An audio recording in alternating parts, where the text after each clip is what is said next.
ASMR Gaming News.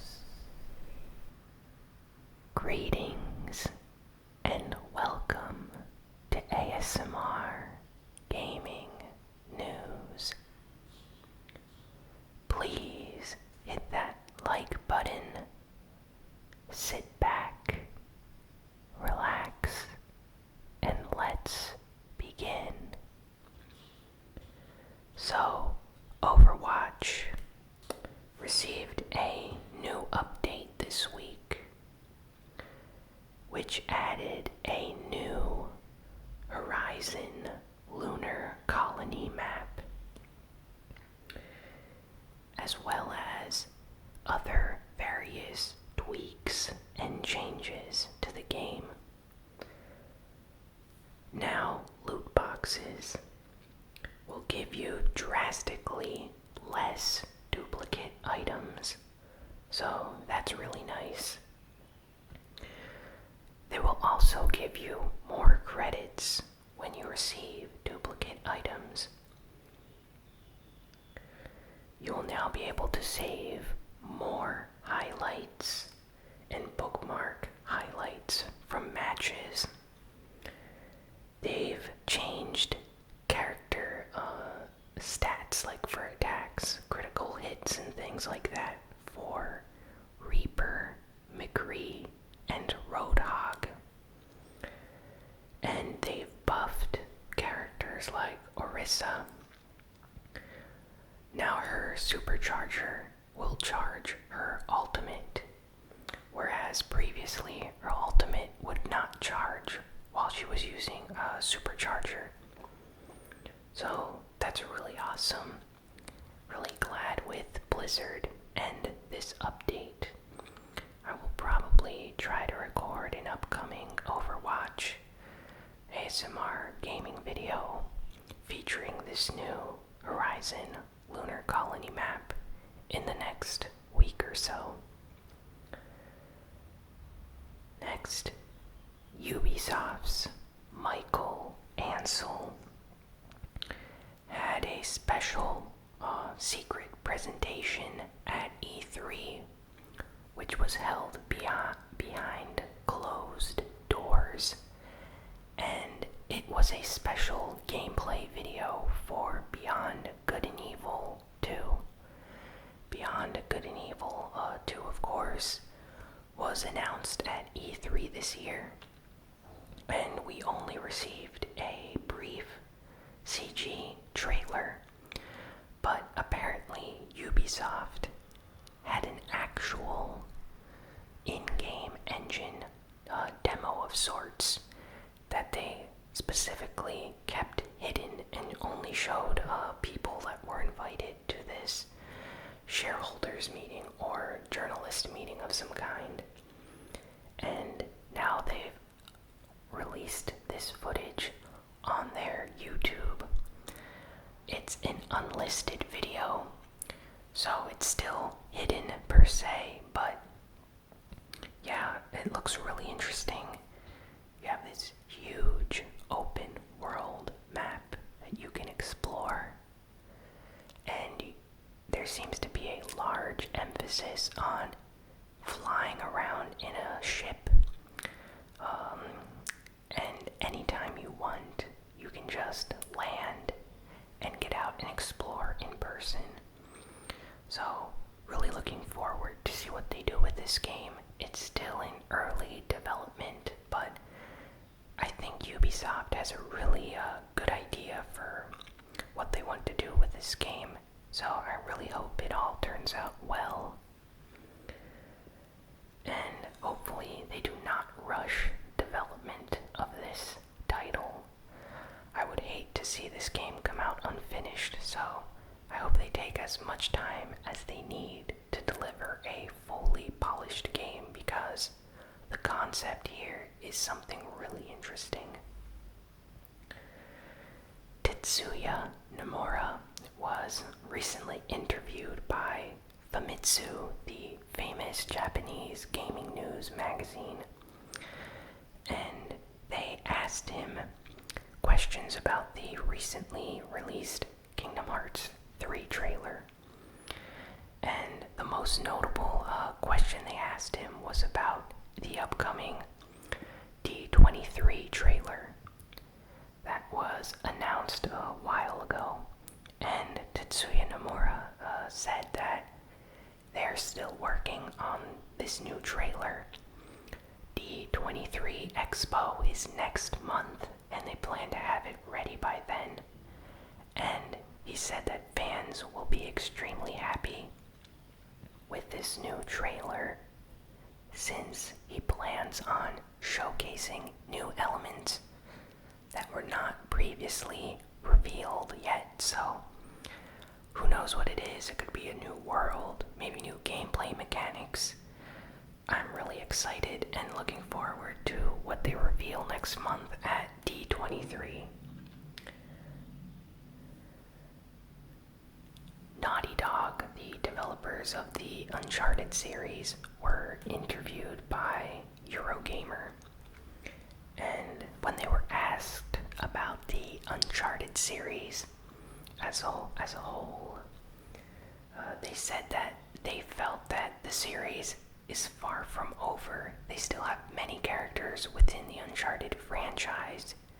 So even though they don't plan on using Nathan Drake in the future, they have plenty of characters and stories they want to tell, just like they are with this upcoming Lost Legacy standalone game featuring characters that were in previous Uncharted games. So that's actually really interesting. I'm curious what other characters they could introduce and use for upcoming Uncharted games. There are a lot of unique characters within the Uncharted series, so I hope they decide to branch out and deliver new ideas and story elements for their upcoming games. Naughty Dog are amazing developers. I really enjoy their games. It seems like the next Tomb Raider game was accidentally leaked. Some artwork has appeared online showing off what is an upcoming game called Shadow of the Tomb Raider. It seems like it's going to take place in Egypt, and no one knows whether this is just concept art or an actual game that is currently in development. Rise of the Tomb Raider did very well when it came out on the Xbox One and PlayStation 4 and PC, so they're probably making the next game in the series already. Whether it takes place in Egypt or not is still to be determined, but I really hope they go with an Egyptian setting for the next game. I feel like Tomb Raider exploring the tombs of various pharaohs and stuff like that would make for a very exciting game, and I would like to see Lara return to an Egypt setting like in the classic Tomb Raider games. Bandai Namco released a statement this week after they were questioned whether or not Dragon Ball FighterZ would be releasing on Nintendo Switch. Now, Dragon Ball Xenoverse 2 is coming out on the Switch later this year, so fans have been asking whether this new, amazing looking Dragon Ball game for the PS4 and Xbox One and I believe PC will be coming to the Nintendo Switch, and they replied that if enough fan demand is shown online, then they will strongly consider porting the game to the Nintendo Switch. So, lots of Nintendo fans were really happy about this and immediately started petitions and tweeting at Bandai Namco online for them to basically release Dragon Ball FighterZ on the Switch. So nothing has come out yet. Bandai Namco has not acknowledged any of these fan demands yet, but hopefully they take notice and the Switch gets this amazing 2D fighting game as well. Talking about the Nintendo Switch, they have a new update that just came out this week, the 3.0 firmware update for the system. And I'm really enjoying this new update. It added a bunch of new features, of which one of them is the ability to add 3DS and Wii U friends to your Switch friend list. So any people that you had registered on 3DS or Wii U, if they bought a Nintendo Switch, you are now able to add them as long as their accounts are tied together to your Switch friend list. So it's a really convenient way of adding a lot of friends that you had on previous systems without having to re-add friend codes and all that other stuff. So I'm really excited about this update. I've already used it a lot and it seems to be really nice. They've also added some other features like the ability to opt in to notifications and receive updates on games that you own. So aside from Nintendo updates, you can now receive updates for select games. So that's really nice, and they've added some other little tweaks and changes to the OS, like now you can wear headphones and the max volume limit has been raised even further. So for any headphone users out there, you can now use your Nintendo Switch at an even higher volume than before. And you can also lower the limit if that's what you prefer. So really glad about this new update. Hopefully Nintendo adds a web browser in the next update, because that's something that's severely lacking. Lastly, Nintendo revealed their Legacy Edition for the new Metroid Return of Samus game coming to the 3DS. This Legacy Edition is amazing. It seems like it was created solely for the fans. It has a steelbook case that resembles the exact look of the Metroid 2 Game Boy cartridge. I think it looks really nice, and they've also included various trinkets, insignias with the Metroid logo, as well as an art book and a soundtrack, which includes themes. So if you, insert the CD in your computer, you're able to download various Metroid themes for your PC.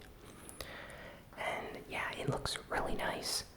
I don't think there's a price yet, but you are able to pre-order it, and already fans of the Metroid series are really happy about this online, and I feel like Nintendo probably made an awesome Legacy Edition like this because of the outcry last year when Federation Force was announced, and just how poorly fans reacted to that. Lots of Metroid fans were very disappointed and angry about that game. So it's like Nintendo with this collection is like, hey, remember Metroid? You love it, and we know that you really like this series, so here's a nice Legacy Edition to buy. So really happy about that, and I might pick it up, I'm not sure yet. But I definitely will be getting Metroid Return of Samus when it comes out. let's see. YouTube released a special list of their top 10 most watched E3 trailers from this year. It's a curious list, so let's go through it a second. Battlefront 2, Star Wars Battlefront 2 is at number 1 as the most watched trailer. Then in second place is the Assassin's Creed Origins trailer. After that is FIFA 18, the upcoming FIFA game. Then Call of Duty World War II is also one of the most viewed trailers in fourth place. Then God of War, the new God of War game, Super Mario Odyssey, Spider-Man, the Spider-Man game that was revealed during the Sony press conference, Anthem, that new BioWare game published by EA that is coming out in the next few years, Need for Speed Payback, and lastly, Dragon Ball FighterZ. So, the majority of these games in this list are EA titles. FIFA 18, Anthem, Need for Speed Payback, and Battlefront 2 are all EA games. And the majority of the other trailers are for Western developed games, with the exception of Super Mario Odyssey and Dragon Ball FighterZ. So really happy that Mario and Dragon Ball managed to make this top 10 list. That's really nice. Was kind of hoping Shadow of the Colossus made the list, but hey, you can't have everything. And the Metroid Prime 4 trailer would have been really nice if that managed to get in the top 10, but I guess since it's a teaser trailer, it's not considered an actual trailer, and not a lot of people watched it, so that's a little bit disappointing. Very interesting top 10 list, nonetheless. So, Bandai Namco is celebrating the 15th anniversary of the Dot Hack series, specifically the Dot Hack GU series. For those that don't know, the Dot Hack games are PlayStation 2 RPGs that are really unique and interesting. They're basically MMOs that are offline. So the game plays exactly like an MMO, but it's single player and you're playing it offline. So all the experiences that you would have in like an online MMO RPG, you can play in this offline game. It's a really unique concept. It's really interesting. I can say that. I played a few of the first games in the series, and yeah, Bandai Namco is going to be porting the games again for this 15th anniversary to the PlayStation 4 and PC. So it's releasing late 2017.